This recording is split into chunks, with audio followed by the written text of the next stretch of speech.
Na začiatku nebolo tam nič, okrem Boha. Je tam od začiatku, kam nikto nedosiahne. Najprv stvoril svoj arš, ktorý je stropom všetkých stvorených vecí, vrátane všetkého, čo leží pod zemou a všetkého, čo existuje medzi ňou a aršom. Je to ten, kto stvoril nebo a krajiny za 6 dní a jeho arš bol nad vodou. Kým bol jeho arš nad vodou, Boh určil miery stvorenia 50 000 rokov predtým, ako stvoril nebo a krajiny. Niektorí ľudia sa pýtali Mohameda, mier s ním, čo je prvé stvorenie Boha. Povedal, predovšetkým nebolo nič iné ako Boh, potom stvoril svoj areš, jeho areš bol nad vodou. Arš bol vytvorený z červeného rubínu a prekonanie vzdialenosti medzi jeho dvoma stranami by trvalo 50 000 rokov. Arš má nohy, ktoré nesú anjeli. A potom sa zdvihol nad arš, skutočne spôsobom, ktorý vyhovuje jeho veličenstvu. Potom stvoril prvú vec pre svoje stvorenia, to bolo jeho pero. Potom mu povedal, napíš, a práve v tú hodinu bolo napísané všetko, čo sa má stať, až do dňa vzkriesenia. Potom všetko napísal do osudu a stvoril nebo a krajiny. Všemohúci Boh je stvoriteľom všetkých vecí a je nad všetkými vecami, riadiacimi záležitosťami. Skrze neho bolo stvorené všetko, bez neho nepoustalo nič, čo vzniklo. Anjeli a duchovia k nemu vystupujú v deň, ktorého dĺžka je 50 000 rokov. Prekonanie vzdialenosti medzi aršom a 7. zemou by trvalo 50 000 rokov a jej šírka je tiež 50 000 rokov. Tí anjeli, ktorí nesú arš Boha, a tí okolo neho oslavujú chválu svojho jediného Pána a veria v neho a prosia o odpustenie pre tých, ktorí veria. Pre tých, ktorí hovoria, nikto nemá právo byť uctievaný okrem Boha, najväčšieho, najzhovievavejšieho, nikto nemá právo byť uctievaný okrem Boha, Boha vznešeného, arš, nikto nemá právo byť uctievaný okrem Boha, Boha neba a Boha krajín, Boha vznešeného, arš. Boh, ktorý sa nenarodil ani nemôže zomrieť, nikto nemôže zrodiť Boha a dokonca ani nikto mu nemôže ublížiť. On je náš stvoriteľ, váš, môj, tí proroci, tie matky prorokov, my všetci, táto zem, tie rastliny, tie hory, tie hviezdy, celá galaxia a všetko v nej.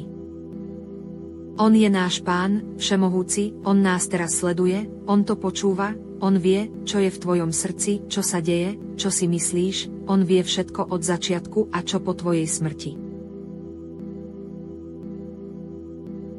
Mohamed, mier s ním, povedal, jeden z anjelov všemohúceho Pána, ktorí nesú arš Boha, že vzdialenosť medzi jeho ušným lalúčikom a jeho ramenom je 700 rokov. Vzdialenosť je ako keby vták lietal 700 rokov. A jeho kursi sa rozprestiera nad oblohou a krajinami a necíti žiadnu únavu pri ich strážení a zachovávaní a on je najvyšší, najväčší. Kursi je nad nami nad celým stvorením a arš je nad kursi je podnožka Pána a arš je trón, ktorý nesú anjeli a arš je najväčšie stvorenie Boha. Mohamed, mier s ním, povedal. Kursi v porovnaní s arš nie je nič viac ako železný prsteň hodený do otvorenej púšte na zemi. Kursi je podnožka a nikto nedokáže správne vypočítať arš okrem Boha, všemohúceho. A nikto nemôže vysvetliť veľkosť Boha, jeho vzhľad, jeho hlas a tak ďalej. Ani si neviem predstaviť.